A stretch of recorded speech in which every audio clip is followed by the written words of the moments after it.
everybody, Jake here from Dude Ranch DIY. Welcome back. Today, the Dude Ranch has traveled up to the Rugged Ranch, and I am joined by Jared from RuggedMade Log Splitters. And as you can see, we have all three of their model log splitters, starting with the 300 series, going up to the 500 series, and then the big one, the RS737, which is most similar to the splitter that I have.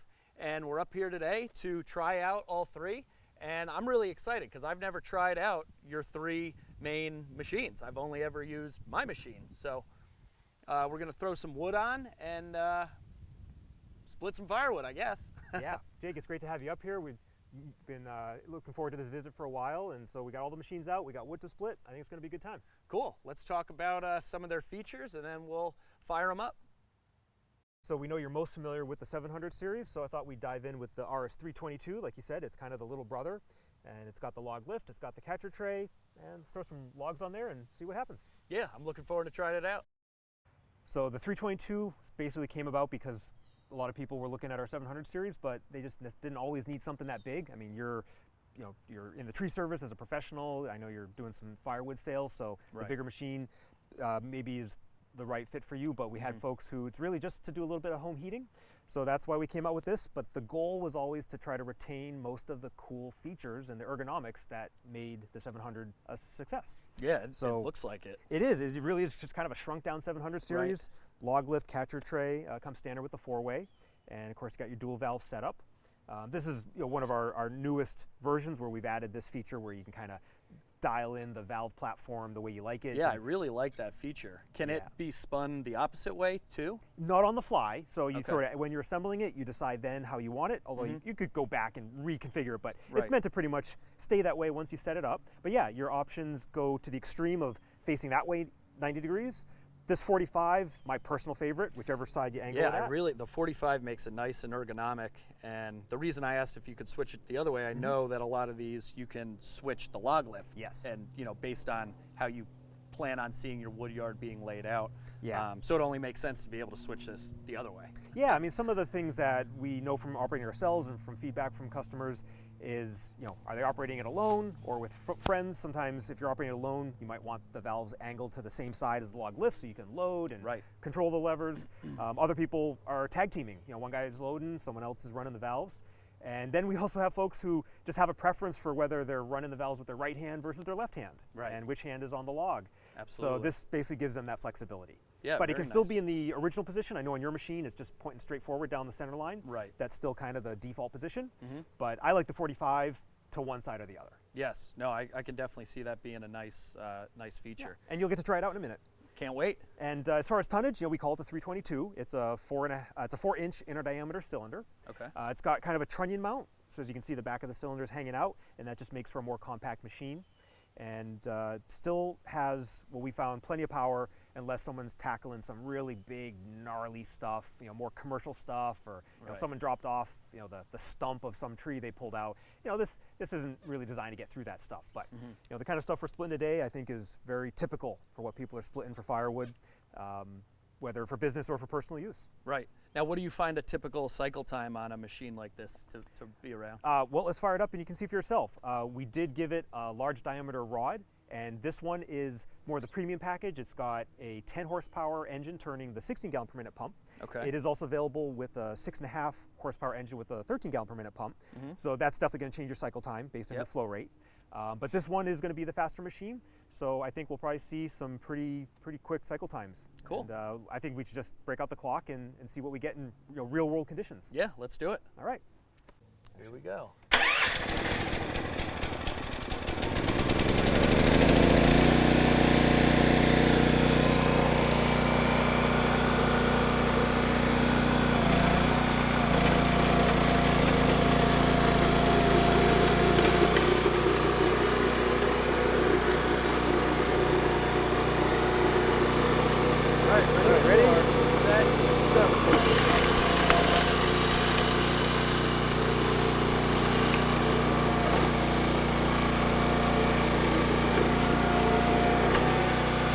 10 seconds out and back.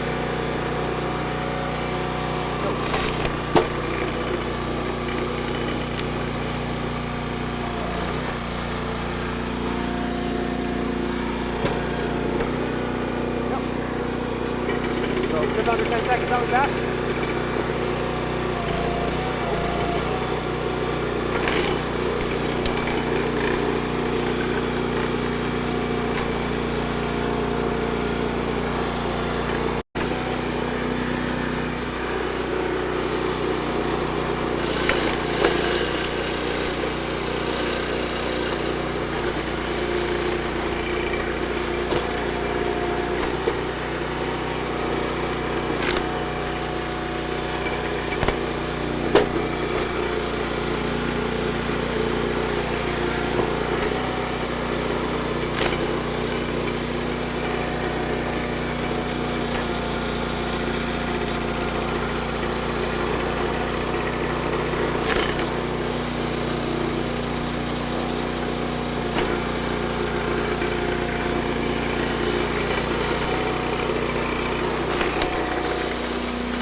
That was pretty great. So real world conditions, we're getting just under 10 seconds out and back. And Yeah. I think we found for a hydraulic splitter, that's about as fast as you're going to get, unless you get into some really extreme spec with the rod being almost the same diameter as the inner bore. Right, I was getting a little confused there. I'm so used to my machine with the auto cycle that I was forgetting to actually push this back to have it retract back. But once you push it, that detent holds it in and it snaps right back. So you have that whole return cycle to be able to take your next piece if you have to resplit and position it, cycle it back to be split again. But this is a nice, I really like, the working height is great. They all seem to be about the same, height for working height, but it's really nice that it comes for a smaller machine with this catch tray, the 4-way wedge. I think this is a great, option for those who aren't splitting, 30 cords of wood a year or something. But for recreational burning, some small home heating, or a good budget-friendly splitter for a couple guys in the neighborhood to probably chip in on and split all the wood for their for their winter firewood season. Yeah, and we've had this available for a while, and from feedback from customers, we've heard quite a few people are using it for kind of a little side firewood business. Right. Really, I think if they're getting the right wood, they're getting the relatively straight grain stuff that people really should be splitting and burning. Right. It really can handle it, and that kind of cycle time, the productivity really is there.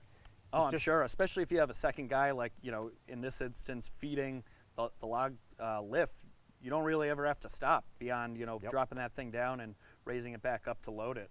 So I could definitely see this being a great machine. Yeah. Yeah, I mean, really, the main difference is power. This is only available with this 24-inch stroke, whereas the 700 series is available with that 30-inch stroke. That's what you have, I believe. Yes. Yeah, so, but most people still end up restricting it to the 24-inch position, or sometimes even the 20-inch position. Right. This does have the stroke restrictor, so we could hook that up to the 20-inch position, and then we would have, if someone's splitting that 16 to 18-inch kind of sweet spot, smaller round, then you're going to see probably around an 8-second cycle time. Faster. Yeah. And I gotta say, I really do like. I know it's such a small adjustment, but it just makes so much more sense pulling this directly towards you instead of that awkward, going this way, following the I-beam of the splitter.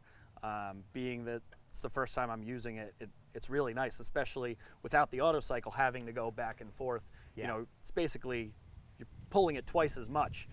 So it's nice that it's in that 45-degree angle. I think that's a great feature. And I really like how it has the bipod as well, even again, for a smaller machine. It seems like you guys took all the features of the bigger 700 series and just kind of shrunk it down for this smaller, tonnage machine. But it definitely still cranks out the wood.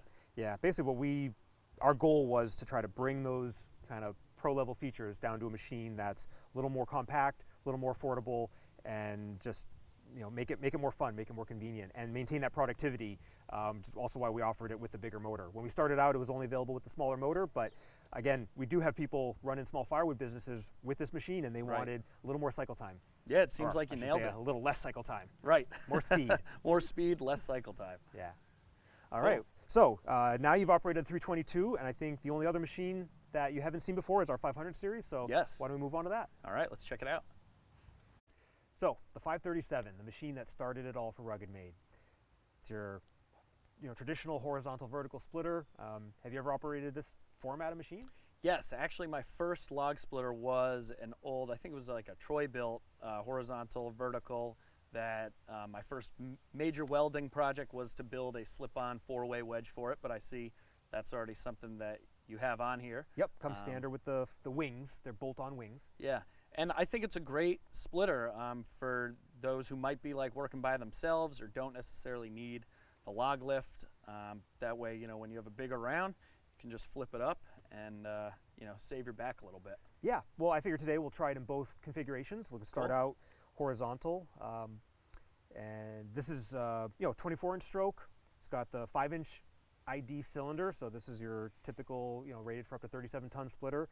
A lot of power. Yeah, it's going to split most stuff. The wings are removable, but it's not. You'd have to get out a wrench just to get the bolts off.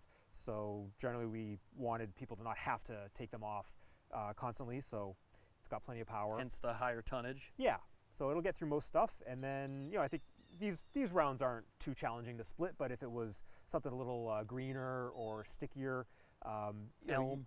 Yeah, something stringy. The logs can get stuck on the blade. The one you modified, did you find that sometimes logs would stick to the horizontal blades? It would sometimes, but it did have something not nearly as beefy as this, but it did have like 2 bars that came back, act as like a log dislodger kind of thing. But this looks far more beefy and thicker steel than what the Troy built had. So yeah, I mean, through a few generations, we got this to where it protects the engine, it strips the logs off, and it is beefy for those times when the logs do just get stuck on the blade, because you don't want to have to get out a mallet to break them off. Exactly. So why don't we fire this one up, split some logs in the horizontal position. All right, let's do it.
Yeah, let's run it.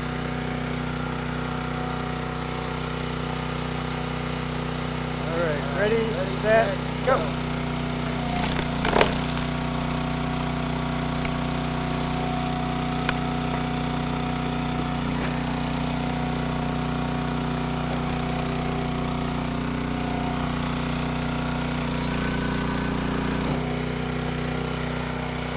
So that was 15 out and back. Okay. And 1, 2, 3, go.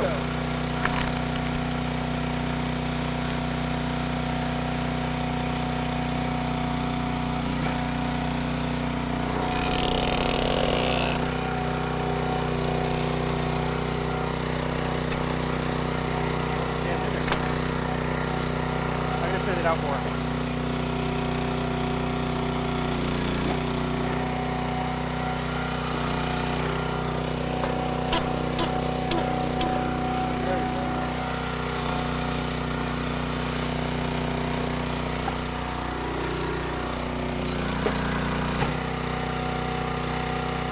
Ready? 1 sec, go.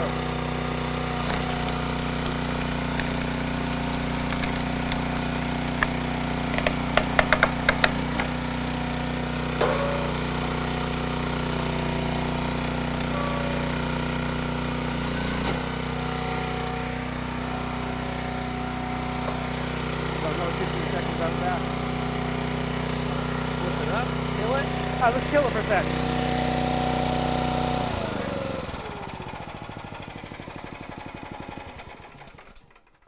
So we were getting pretty consistent 15-second cycle times, which is pretty standard. 8 seconds out, comes back a little faster. It's typically not loaded up on the way back, and also the thickness of the rod in there means less fluid has to be displaced on the retract stroke. So about 8 out, 7 backs, pretty standard.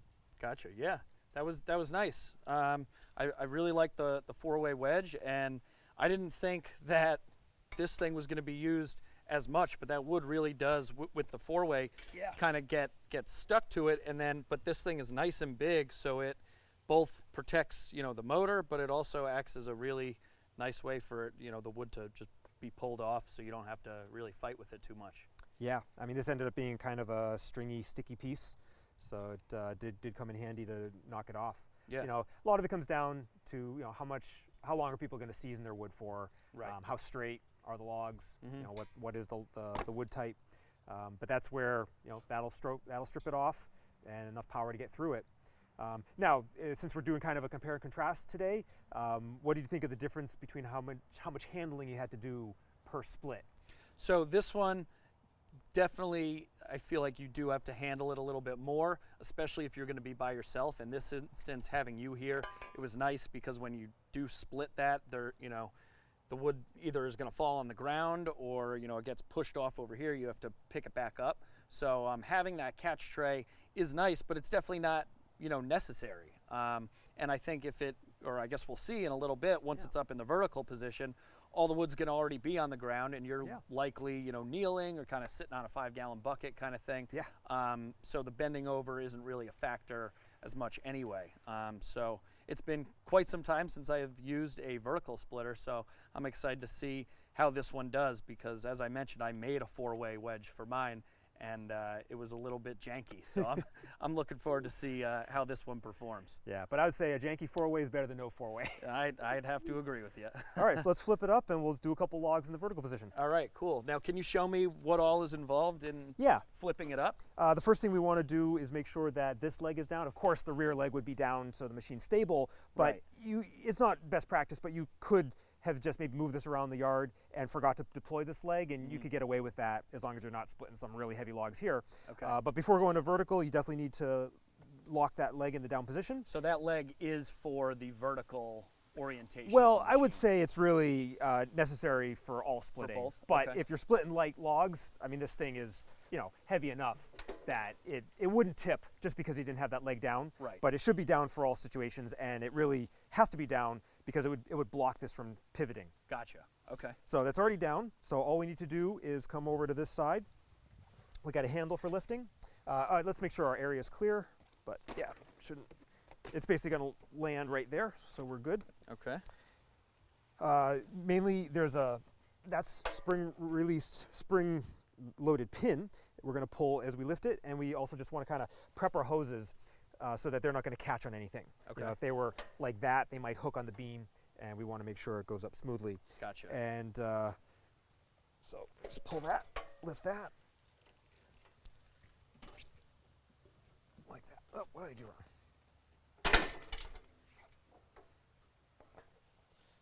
That one. I'm trying to think if we've tipped this one up before since we built it. I see. Okay. Yeah, there we go. Yeah. And that's really it. Both legs are down. It's basically ready to split. Okay. Yeah, that's a nice big beefy handle, and Yeah. I like this big pin. That's a pretty strong spring there. So Yeah, and the end of the pin has a taper, so when we're lowering it, I like to put my foot on that leg I see. so it doesn't come up. And again, we're just making sure we're not going to pinch any hoses or body parts as we lower it. Okay. And it just comes down, Oh, very and nice. it self-locks. So All right. I'll So let you me do give one. that a shot. So you're saying you pull this pin, Yep. lift up. Yep. And that's why the hoses are long. That's a common question we get, Right. is why are the hoses so long? It's to accommodate the vertical position. If it was locked in the horizontal position, the hoses would be, a little shorter and tidier like they are on the other two. Right. Sounds good. All right, throw a All couple right. logs in there. Let's try it out.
Cool. That worked really well. Yeah. So I mean, these aren't really big logs, but where this configuration really comes into its own is if you got that big log and you don't have either a tractor to lift it up or it's too heavy for one or two people to lift, all you have to do is just drag it over, roll it over. Right. And you just pop it in there, and you can even take multiple bites out of it. Mm-hmm. You might have to kind of work your way around before it gets into small enough pieces, but this means you're not lifting it. Absolutely. And you get gravity on your side. As some of the logs you saw that were stuck on the blade as it came back, some hit the stroke restrictor before they got knocked off, some just kind of fell off. Right, exactly. No, it's nice. And I do like how these, Yeah, the cradles. Yeah, the cradles are there on the back side, so it kind of like helps position the log up against the I-beam. And when it's splitting, it kind of holds the splits kind of in place so that they're not constantly falling, all over the place. I do think it's important, to make sure you keep your hands away from this thing as it's coming down, because I think in this orientation, for some reason more so than the push-through style, especially when you're getting down, if you're splitting up kindling or something, you could by accident have your hand there and then come down not realizing if you're kind of in the zone of splitting. But the cradle also kind of helps it, so you could leave it and then go and operate the machine safely, of course. No, you're right, Jake. The pinch points are always something to be cognizant of when you're operating a splitter, and they're a little bit different. Of course, when you're splitting between the log and the blade, wherever the blade is, that's the #1 pinch point to watch out for. But as you say, when this is coming back, you still don't want to have your hands anywhere near that catcher tray. Right. Some people are a little eager to get that split piece pulled out of there, and that's really, it's just wait until it's fully retracted. Right, and it's just because you're switching the orientation, you just have to be mindful that the pinch points kind of do, change. Yeah. Yeah. Shift from being more so here, Yep. to on this other side. But all in all, it's a great machine. I didn't know. I know you mentioned before that this was the original flagship machine from RuggedMade, so I did not know that. But I can see why. It's a very versatile machine. I think it would appeal to a lot of people, and it's nice that it has that higher tonnage to be able to power through the bigger stuff, when in that vertical orientation. It still serves its role, because in order to get some of these enhanced features, the log lift, the catcher tray, there's more cost in there. There's more metal, there's another valve, and there's more hoses. So this still does the job for a lot of people if they're not really as focused on high production volume. Like you say, there's a little more handling. After you split the log, you still have to touch it one more time to get it in your pile or get it into your wheelbarrow and get it to your drying area. Right. But you know, for some people, it's just not about watching the seconds the way we were doing. Exactly. And this is going to split a lot of stuff between the power and the option of horizontal and vertical. This style of machine has been getting it done for a lot of people for many years. Yeah, it solves the issue of getting the log to the splitter without all the extra hydraulics. Yeah. So that is the 500 series. And that just leaves the 700 series, just a more updated version of what you have. Yeah, the Big Daddy. Yeah, so I don't think you've operated this newer version of it. I have not, so I'm looking forward to it. All right, want to roll over there and Let's check split it a few out. more. So Jake, this should feel pretty familiar to you. This is a 737-24. So you have the 30-inch stroke, but this is the 24-inch stroke. It does still have a stroke restrictor position, so if someone's doing 16 to 18 inch rounds, they can restrict it to 20-inch position. Okay. But we can break out the clock. We can see what the cycle times are like. Maybe when you get back home, you can put yours at the same position and see how Yeah. it compares after the later generation. Cool. And like you saw on the 322, one of the main things that we've added recently is that ability to have the valves angled. Yes. You seem to like that. I do like that, and I also noticed that this is, set up with the log lift on the opposite side, the motor side. So I think that's cool how easy that is to do. When you're, initially setting it up, you can choose which side you want it, and if things change, you can always move it. Yeah. So, yeah, I think this one's going to be the most familiar to me. So let's fire it up and push some wood through. All right.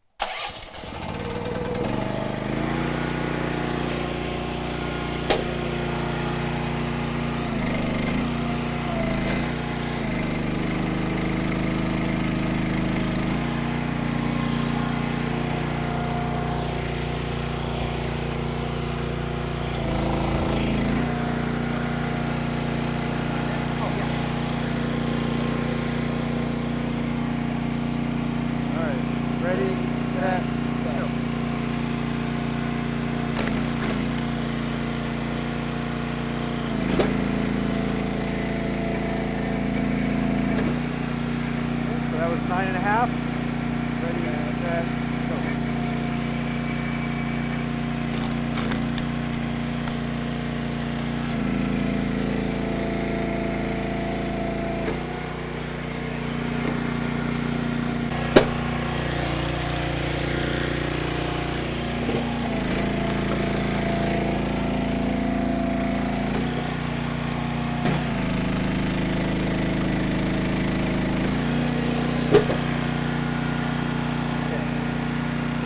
Ready, set, go.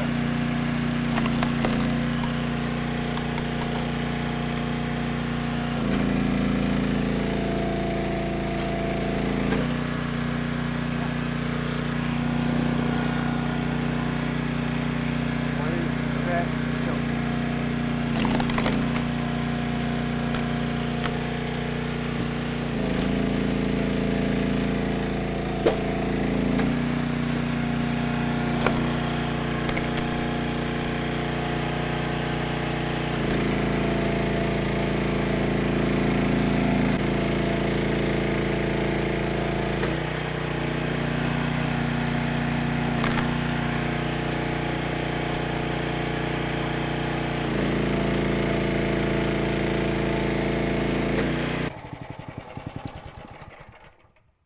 All right.